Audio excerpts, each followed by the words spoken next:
Assalamualaikum warahmatullahi wabarakatuh. Selamat pagi semuanya.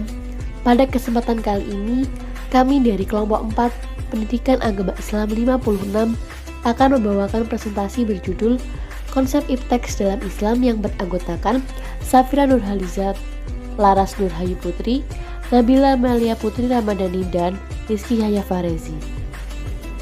Untuk selanjutnya, tempat dan waktu saya persilahkan.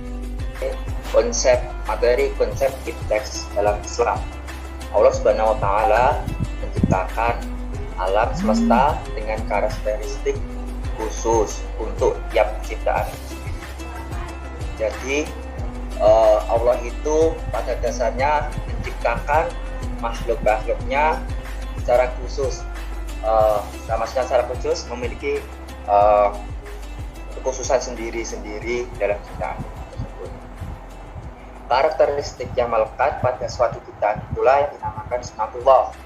Dari Al-Quran yang dapat diketahui banyak sekali ayat yang memerintahkan manusia untuk memperhatikan semesta, mengkaji dan meneliti ciptaan Allah menurut Ma'un ayat 10.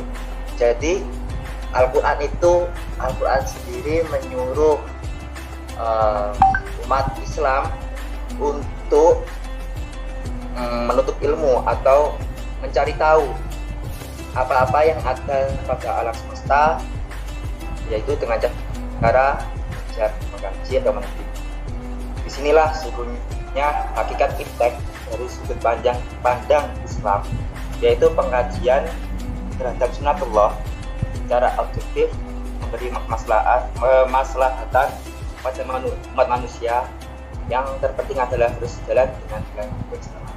Jadi apapun itu bentuknya, iptek ilmu apapun harus berlandaskan, harus sejalan dengan nilai-nilai keislaman. Next. Pengertian ilmu iptek sendiri. Ilmu pengetahuan, teknologi dan seni atau iptek adalah lapangan kegiatan terus-menerus dikembangkan dalam peradaban Islam. Hal ini dikarenakan penemuan ipteks seperti telekomunikasi, transportasi, informasi, dan lain-lainnya telah memudahkan kehidupan manusia, memberi kesenangan dan kenikmatan, sehingga kebutuhan jasmani tidak sukar lagi pemenuhannya. Berarti iptek ini sendiri tujuannya untuk memudahkan manusia dalam semua aspek itu, dan ini berkembang selama peradaban zaman. Jadi selalu berkembang, selalu up to date itu. Next. Lalu apa sih fakta yang menunjukkan iptek itu harus dipelajari dalam agama Islam? Itu fakta iptek dalam Al-Quran. Tentunya bagi umat Islam harus berpedoman kepada Al-Quran. Dalam Al-Quran banyak sekali disebutkan ayat-ayat yang mendorong umat Islam untuk mengembangkan ilmu pengetahuan, seperti yang pengelolaan sumber daya alam dan hasil bumi oleh Nabi Yusuf. Yang kedua, penyembuhan orang buta, penyakit lepra yang telepati oleh Nabi Isa. Yang ketiga, pembuatan melakukan kapal oleh Nabi Nuh alaihissalam pada masa menjelang waktu air bah datang, sehingga terjadi banjir besar. Nabi dan umatnya yang setia selamat dari banjir. Hal tersebut memberikan contoh bahwa kita harus belajar iptek. Contohnya yang mudah-mudah, pembuatan melayarkan dan melabuhkan kapal. Jadi pada zaman itu yang lama sekali sudah disinggung masalah kapal. Berarti manusia menafsirkan bahwa kita harus belajar dalam pembuatan kapal. Yang kedua, penyakit orang buta, penyakit lepra. Hal ini sudah dipelajari pada zaman dahulu. Jadi tugas kita ialah mempelajari, mencari bagaimana sih caranya untuk menyembuhkan penyakit lepra atau penyakit orang buta secara itu. Next.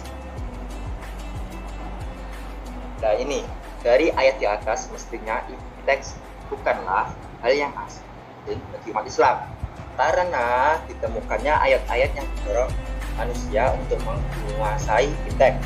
Karena bagaimanapun juga iptek sangat dibutuhkan dalam memajukan kehidupan manusia. Tidak terlalu berkembang seirama tingkat daya intelektual manusia dalam merespon dan meramalkan kemudian atau kehidupan manusia masa depan. Jadi iptek akan berkembang seirama dengan intelektual manusia berkembang selama SDM manusia itu meningkat. Iptek akan terus berkembang selama-lamanya. Tuh. Lanjut. Adapun tokoh-tokoh dalam Islam yang berpengaruh dalam iptek seperti Abu Al-Haytham, yaitu merupakan ilmuwan Islam yang didapatkan dalam optik. Kedua, Abbas bin Firnas merupakan ilmuwan Islam yang pertama kali membuat konstruksi alat yang bisa terbang. Nah, ini yang sekarang dipelajari oleh B.J. Habibie, yaitu bagaimana agar pesawat itu bisa terbang, yaitu dengan mereka itu dan fisika. Yang ketiga, Al-Battani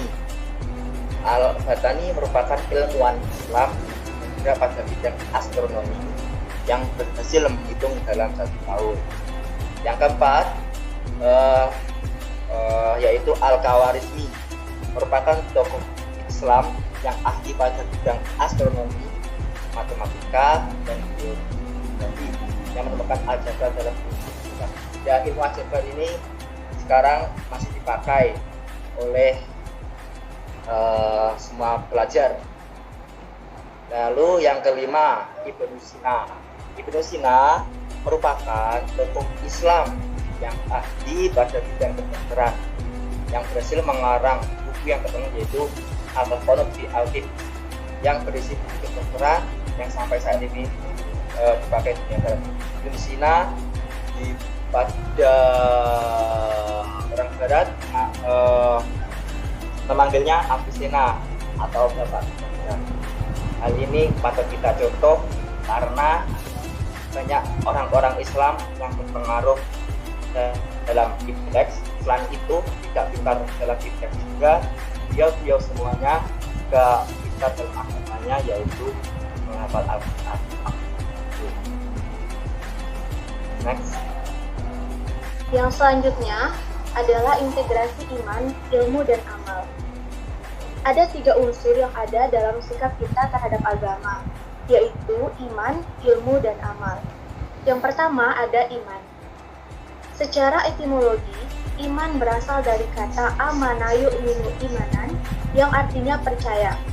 Dalam bahasa Indonesia, iman adalah kepercayaan atau keyakinan. Akidah dalam pengertian terminologi adalah iman, keyakinan yang menjadi pegangan hidup bagi setiap pemeluk agama Islam. Oleh karena itu, akidah selalu dipautkan dengan rukun iman atau arkan al-iman yang merupakan asas bagi ajaran Islam. Iman ialah pengakuan dengan hati, pengucapan dengan lidah, dan pengamalan dengan anggota badan.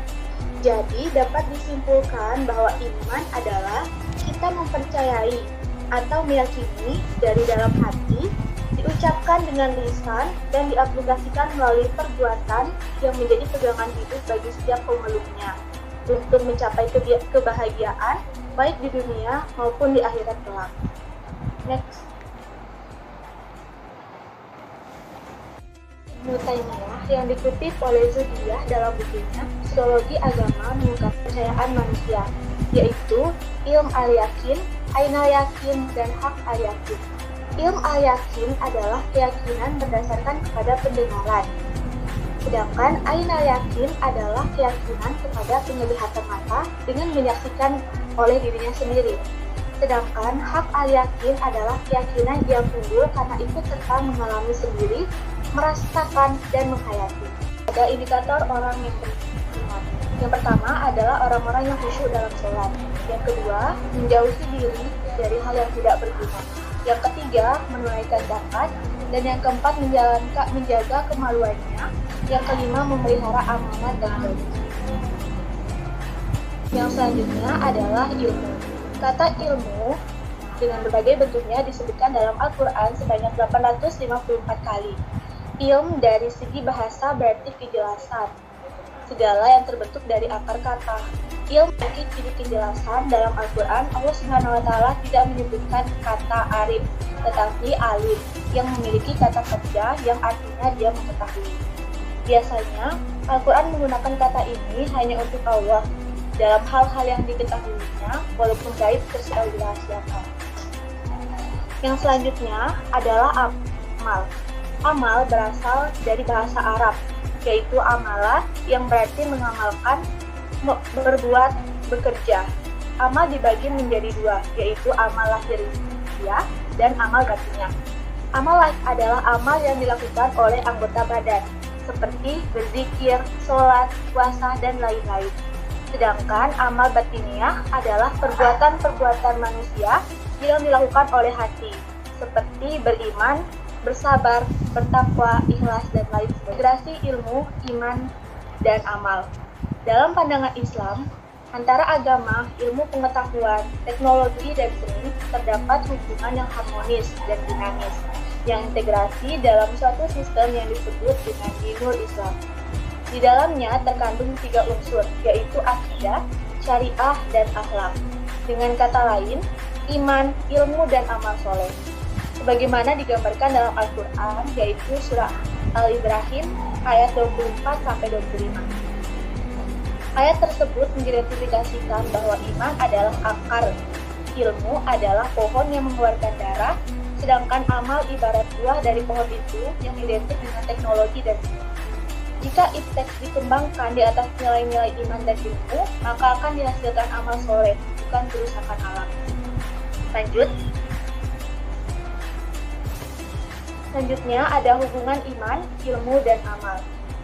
Amal yang ikhlas itu merupakan amal perbuatan yang berangkat dari keyakinan yang semata-mata dari Allah, bukan karena niat-niat lain di balik itu.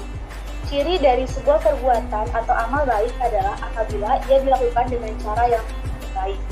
Manusia yang berangkat dari niat yang benar, ikhlas kepada Allah, kemudian ia mengetahui ilmu yang berhubungan dengan perbuatan itu, pasti ia akan melakukan yang terbaik dalam hidupnya.